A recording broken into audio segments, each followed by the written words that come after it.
সিলেটের সাদাপাথর লুটের ঘটনাস্থল পরিদর্শনে মন্ত্রিপরিষদ বিভাগের তদন্ত দল 10 কার্যদিবসের মধ্যে প্রতিবেদন দেওয়ার কথা কমিটির। রাকসু নির্বাচনের মনোনয়নপত্র বিতরণের শেষ দিন আজ। জাকসুতে যাচাই বাছাইয়ে বাদ পড়া প্রার্থীদের আপিলের সময় শেষ হচ্ছে দুপুরে। অনিয়ম আর জালিয়াতির আখড়া কুড়িগ্রামের কিসমতুল্লাহ ইনস্টিটিউট। ক্লাস না করেও মিলছে সনদ, পাঠদান ছাড়াই বেতন নিচ্ছেন শিক্ষকরা। ক্লাস হয় না, সবসময় বন্ধ থাকে, তারপরে বেঞ্চ চেয়ার নাই, এমনিতেই আসা হয় না। ওই যার কারণে স্যারকে বলছি, স্যার আমার একটু অন্য কাজে ব্যস্ত, আপনি পরীক্ষা অন্য কাগজে নিয়ে নিন।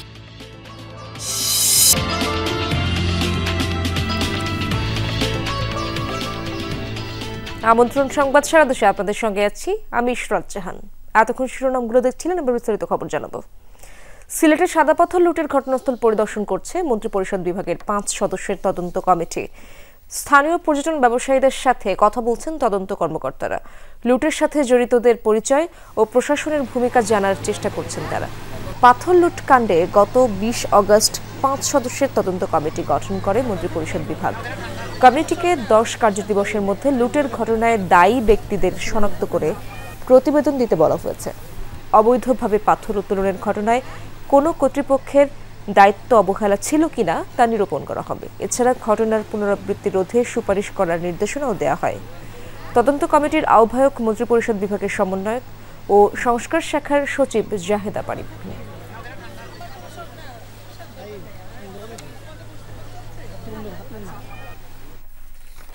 দর্শক, এ বিষয়ে আরো জানবো আমার সহকর্মী মাহবুবুর রহমান রিপনের কাছ থেকে। রিপন, তদন্ত কমিটির সদস্যরা পরিদর্শন করে আরো কি বললেন? পাথর লুটের ঘটনায় নতুন কোনো তথ্য কি আপনার কাছে রয়েছে কিনা? ইসরাত, মূলত তদন্ত কমিটি এই প্রায় এক ঘন্টা এই সাদাপাথর এলাকা ঘুরে দেখলেন।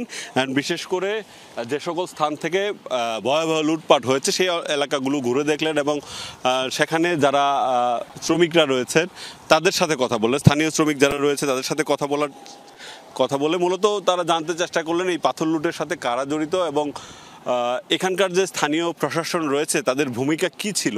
এই দুটি বিষয়ই তারা গুরুত্ব দিয়েছে। এর পাশাপাশি যে তারা যেটা করতে চেয়েছে যে এখান থেকে আসলে কি পরিমাণ পাথর লুট হয়েছে এবং এখানকার মানুষের কাছে জানতে চেয়েছে এই পাথর লুট ভবিষ্যতে যাতে না হয় সেটা আসলে কিভাবে ঠেকানো যায় সেই বিষয়ে কথা বলেছে। একান্তেই কথা বলেছে, লোকজনকে ডেকে নিয়ে তদন্ত কমিটির সব সদস্য একসাথে হয়ে, আবার কখনো একজন 5 জন সদস্যের মধ্যে 4 জন আমরা এখানে এসেছি। সদস্য সচিব যিনি আছেন সিলেটের অতিরিক্ত বিভাগীয় কমিশনার, তাকে কিন্তু আনা হয়নি। 4 জন তদন্ত কমিটির সদস্য এসেছেন। তাদের মধ্যে খনিজ সম্পদ মন্ত্রণালয়ের একজন অতিরিক্ত সচিব পর্যায়ের কর্মকর্তা রয়েছেন, পরিবেশ মন্ত্রণালয়ের একজন অতিরিক্ত সচিব পর্যায়ের কর্মকর্তা রয়েছেন এবং জনপ্রশাসন মন্ত্রণালয়ের একজন অতিরিক্ত সচিব পর্যায়ের কর্মকর্তা রয়েছেন এবং তদন্ত কমিটির যিনি প্রধান জাহেদা পারভীন, তিনি এই সচিব যেখান থেকে তদন্ত কমিটি গঠন করা হয়েছে মন্ত্রিপরিষদ এই পরিষদের উনি সচিব, সংস্কার ও উন্নয়ন বিভাগের সচিব এবং তার নেতৃত্বেই মূলত আজকের এই তদন্ত কমিটি ঘুরে দেখছেন, বিভিন্ন স্থানে যাচ্ছেন। তারা এই মুহূর্তে এখান থেকে চলে গেছেন সামনে সাদাপাথর এলাকার যে 10 নম্বর ঘাট আছে সেখানে গিয়ে ব্যবসায়ীদের সাথে কথা বলবেন এবং বেলা 2টায় স্থানীয় লোকজনদের সাথে তারা একজন করে কথা বলবেন এবং কথা বলে জানার চেষ্টা করবেন মূলত এখানে কি ঘটেছিল। ইসরাত, ধন্যবাদ আপনাকে রিপন। রাজশাহী বিশ্ববিদ্যালয় কেন্দ্রীয় ছাত্র সংসদ রাকসু নির্বাচনের মনোনয়নপত্র বিতরণের শেষ দিন আজ। তৃতীয় দিনের মতো সকাল 10টা থেকে রাকসু কোষাধ্যক্ষের কার্যালয়ে শুরু হয় এই কার্যক্রম, চলবে বিকেল 5টা পর্যন্ত। একই সাথে হল সংসদ ও সিনেট ছাত্র প্রতিনিধি নির্বাচনের মনোনয়নপত্র সংগ্রহের সময়ও শেষ হচ্ছে আজ। প্রথম দুদিনে রাকসুর বিভিন্ন পদে 16 জন মনোনয়নপত্র নেন। বুধ ও বৃহস্পতিবার মনোনয়নপত্র জমা দিতে পারবেন প্রার্থীরা। শিক্ষার্থীরা বলছেন, রাকসুকে অধিকার আদায়ের প্ল্যাটফর্ম ও গণতান্ত্রিক চর্চার কেন্দ্র হিসেবে গড়ে তুলতে তারা নির্বাচনে অংশ নিতে চান। ঘোষিত তফসিল অনুযায়ী আগামী 15 সেপ্টেম্বর রাকসুর ভোট গ্রহণ হওয়ার কথা রয়েছে। দর্শক, এ বিষয়ে আরো জানবো আমার সহকর্মী তারেক মাহমুদের কাছ থেকে। তারেক, সকাল থেকে এখন পর্যন্ত কতজন মনোনয়নপত্র নিল, একটু বিস্তারিত জানতে চাই আপনার মাধ্যমে।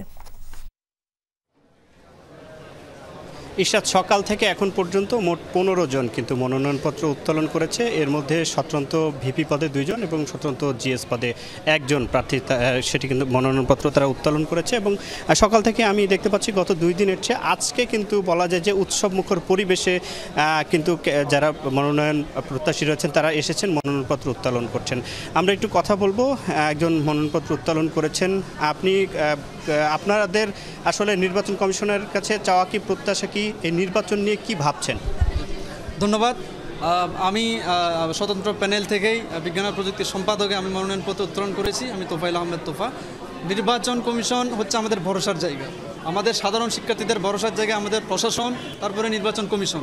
নির্বাচন কমিশনেরই প্রত্যেকটা সুষ্ঠু পদক্ষেপে হবে একটা সুন্দর একটা ডিসিপ্লিন অনুযায়ী একটা নির্বাচন। আমরা চাবো আমরা স্বতন্ত্র প্যানেলে সাধারণ শিক্ষার্থীদের আমাদের যে একটা স্বতঃস্ফূর্ত একটা অংশগ্রহণ, সেটার সাথে সাথে আমাদের যে রাজনৈতিক দলগুলো আছে তারাও একটা স্বতঃস্ফূর্ত অংশগ্রহণ করে নির্বাচন কমিশনও যেন তাদেরকে যথাবিধি বিধি যেগুলো আছে, নিয়ম যেগুলো আছে, তারা যেন এগুলো মানে, সেটার প্রতি সম্মান প্রদর্শন করে, আমাদের এটা চাওয়া থাকবে। ধন্যবাদ আপনাকে। ইশরাত শুনছিলেন। এবং সেই সাথে সাথে আজকে যে উত্তোলনের শেষ দিন হলেও নির্বাচন কমিশনের সাথে আমি কথা বলেছি, তারা বলেছেন যে আগামীতে কিন্তু আজকে বিকেলে তারা বসবেন, বসে যেহেতু আরও বিভিন্ন রাজনৈতিক সংগঠন রয়েছে, ছাত্রদল থেকে ইসলামী ছাত্র শিবির, বিভিন্ন বাম ছাত্র সংগঠন রয়েছে, অনেকে কিন্তু এখনও মনোনয়নপত্র উত্তোলন করেনি। এই সেক্ষেত্রে আরও যে সময় সেটি কিন্তু আরও বাড়াতে পারে নির্বাচন কমিশন। এবং সেই সাথে সাথে আজকে সকাল থেকে আমি যতদূর দেখছি যে 15 জন মনোনয়নপত্র উত্তোলন করেছেন, গতকালকে 10 জন উত্তোলন করেছিলেন এবং প্রথম দিন 5 জন উত্তোলন করেছেন। এখন পর্যন্ত রাকসুর এই যে নির্বাচনী যে কার্যালয়টি রয়েছে সেখানে কিন্তু উৎসবমুখর পরিবেশে সবাই মনোনয়নপত্র উত্তোলন করছেন। ইশরাত, ধন্যবাদ আপনাকে। জাহাঙ্গীরনগর বিশ্ববিদ্যালয়ের কেন্দ্রীয় শিক্ষার্থী সংসদ জাকসু নির্বাচনের মনোনয়ন যাচাই বাছাই থেকে বাদ পড়া প্রার্থীরা প্রার্থিতা ফিরে পেতে আপিল করতে পারবেন আজ। প্রার্থিতা ফিরে পেতে এরই মধ্যে 14 প্রার্থী আপিল করেছেন। দুপুর 2টা পর্যন্ত নির্বাচন কমিশনের কাছে আপিল করার সুযোগ রয়েছে। এর আগে গতকাল সন্ধ্যায় জাকসু নির্বাচন কমিশন 276 মনোনয়নপত্র যাচাই বাছাই করে 256 প্রার্থীর মনোনয়ন বৈধ ঘোষণা করেন। বাকি 20 প্রার্থীর মনোনয়নপত্র নানা অসঙ্গতির কারণে বাতিল করা হয়। তাদের মধ্যে 6 জন নারী এবং 14 জন পুরুষ প্রার্থী। জাকসু নির্বাচন কমিশন জানায় আগামীকাল বাদ পড়া প্রার্থীদের আপিলের শুনানি ও রায় দেয়া হবে। এরপর আগামী 29শে অগস্ট চূড়ান্ত প্রার্থী তালিকা প্রকাশের পর শুরু হবে আনুষ্ঠানিক প্রচারণা। অনিয়ম আর জালিয়াতির আখড়ায় পরিণত হয়েছে কুড়িগ্রামের কিসমতুল্লাহ বালাজান কৃষি ও কারিগরি ইনস্টিটিউট। নিয়মিত পাঠদান না হলেও টাকার বিনিময়ে রমরমা সনদ বেচাকেনা চলছে। নিয়মিত বেতন ভাতাও তুলছেন শিক্ষক কর্মচারীরা। বিস্তর অনিয়মের অভিযোগ থাকলেও ইনস্টিটিউটের পরিচালনায় থাকা প্রভাবশালীদের ভয়ে মুখ খুলছেন না কেউ। প্রতিদিন নিয়ম করে জাতীয় পতাকা উত্তোলন করা হয় কিসমতুল্লাহ বালাজান কৃষি ও কারিগরি ইনস্টিটিউটে। নেই শিক্ষার্থীদের আনাগোনা। অপরিচ্ছন্ন শ্রেণীকক্ষগুলো দেখেই বোঝা যায় দীর্ঘদিন পাঠদান হয় না এখানে।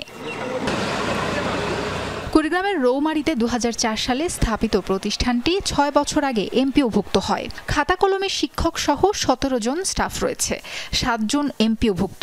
প্রতিষ্ঠানের অধ্যক্ষ আব্দুল মতিন থাকেন না এলাকায়।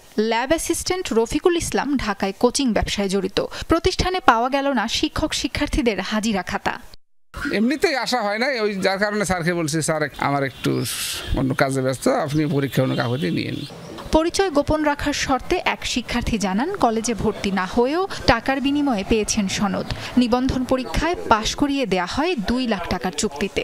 সনদ বিক্রির মূল কারিগর প্রতিষ্ঠানের অফিস সহকারী আমজাদ হোসেন, যার বিরুদ্ধে রয়েছে কোটি কোটি টাকা হাতিয়ে নেয়ার অভিযোগ। প্রথম সেমিস্টারে পরীক্ষা এডমিট দিয়ে কয় কি বাড়ি যা আমার এগুলো করে দিব।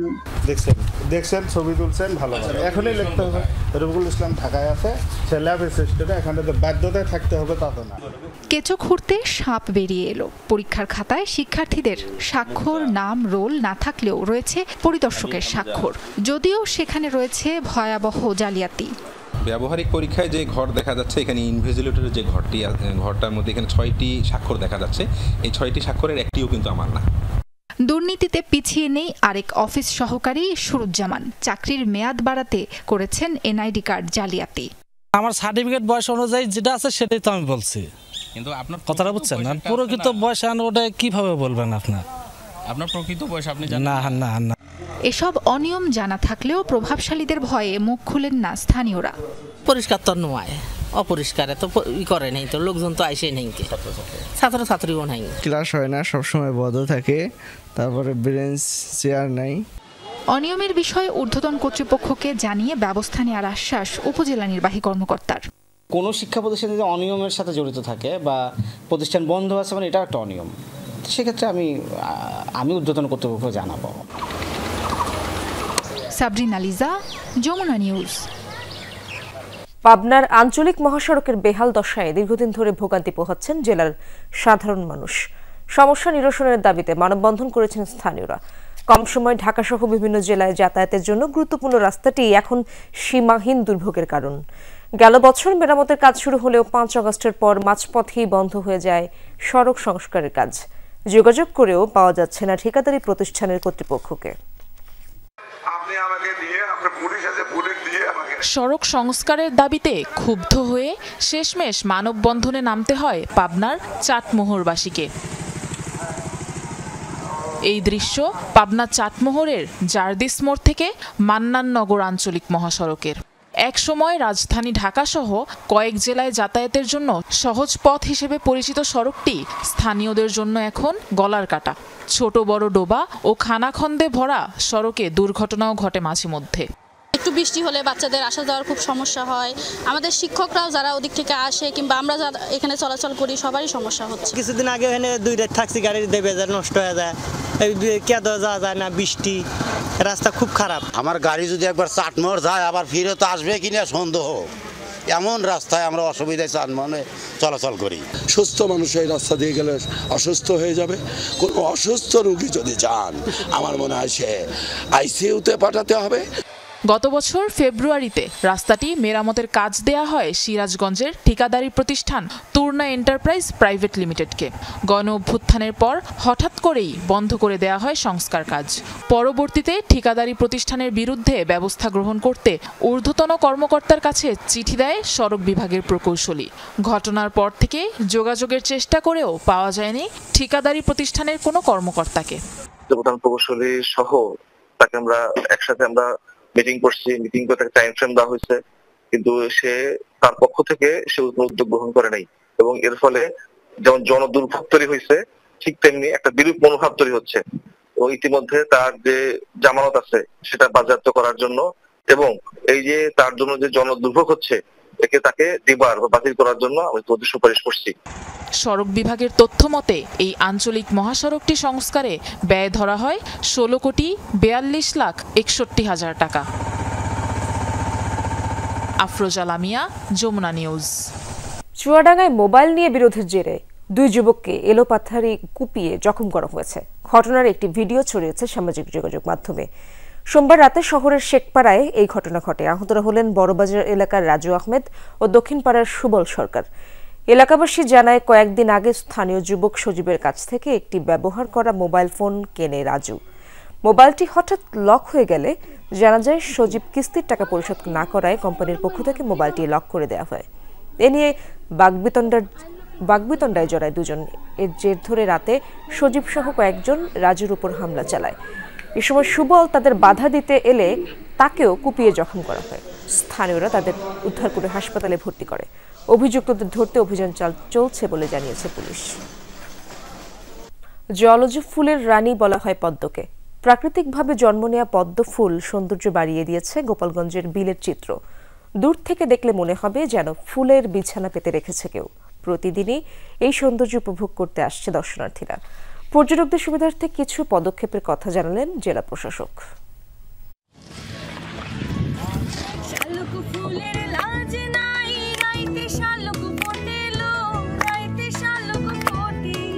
শাওন মেঘ ভেঙে ঝরে পড়া বৃষ্টির ছোঁয়া আর লোকগান যেন প্রাণবন্ত করে তুলেছে জলে ভাসা পদ্মের প্রতিটি পাপড়িকে। সবুজের মাঝে এক রাস মুগ্ধতা নিয়ে প্রকৃতিতে হাজির জলজ ফুলের রানী। গোপালগঞ্জ সদরের বলাকইর বিল তার সৌন্দর্যের ডালি মেলে ধরে বছরের এই সময়ে, যেন বেখেয়ালি পদ্ম তার নিজ খেয়ালে সাজিয়ে রেখেছে বিস্তীর্ণ জলরাশি। 90-এর দশক থেকেই বর্ষার পর এই বিলের বেশিরভাগ জমিতেই প্রাকৃতিকভাবে পদ্ম ফুল ফোটে। এ কারণেই বিলটি পদ্মবিল নামে পরিচিত। প্রথমবার আসছি যখন অনেক ভালো লাগছে, আগে কখনো আসি নাই। আসলে গোপালগঞ্জে এত সুন্দর যে একটা জায়গা আছে এটা আমার আসলে জানা ছিল না। এর আগে শুনেছি যে অনেক বেশি ছিল, এই বছর একটু কম আছে হয়তো সেই তুলনায়, মানে ছবি দেখেছি, কিন্তু যেটুকুনি আছে অনেক ভালো লাগছে এসে আর কি।